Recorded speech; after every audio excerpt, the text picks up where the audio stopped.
एक बार गौतम बुद्ध अपने शिष्यों को उपदेश दे रहे थे। बुद्ध के प्रवचन सुनने के लिए शिष्य के साथ साथ अन्य लोग भी पहुंचे थे।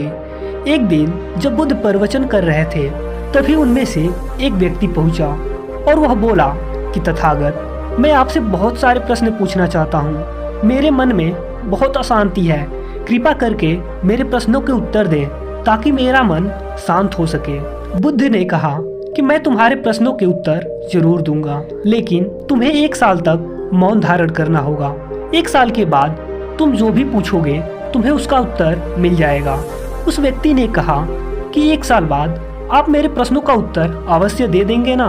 बुद्ध ने कहा कि हाँ, मैं अपनी बात का पक्का हूँ, मैं तुम्हारे सारे प्रश्नों का जवाब दे दूंगा, लेकिन 1 साल बाद। बुद्ध की बात मानकर उस व्यक्ति ने मौन व्रत धारण कर लिया।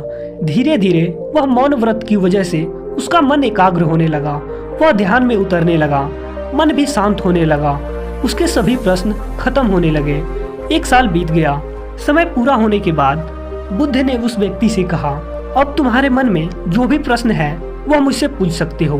यह बात सुनकर उस व्यक्ति ने हंसा और कहा कि 1 साल पहले मेरे मन में बहुत सारे प्रश्न थे, लेकिन अब सारे प्रश्न शांत हो गए हैं। अब मेरे पास आपसे पूछने के लिए कोई प्रश्न नहीं है। बुद्ध ने उस व्यक्ति से कहा कि जब तक हमारा मन शांत नहीं होता है, हमारे मन में बहुत सारे प्रश्न उठते रहते हैं, उसकी परेशानियां बनी रहती है।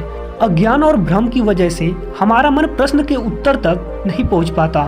कुछ समय मौन धारण करके हम हालातों को समझें और सारे प्रश्नों का उत्तर स्वयं ही मिल जाता है। मन शांत हो जाता है, सभी प्रश्न भी खत्म हो जाते हैं, सारी चीजें हम आसानी से समझने लगते हैं और जीवन में सुख शांति भी मिल जाती है।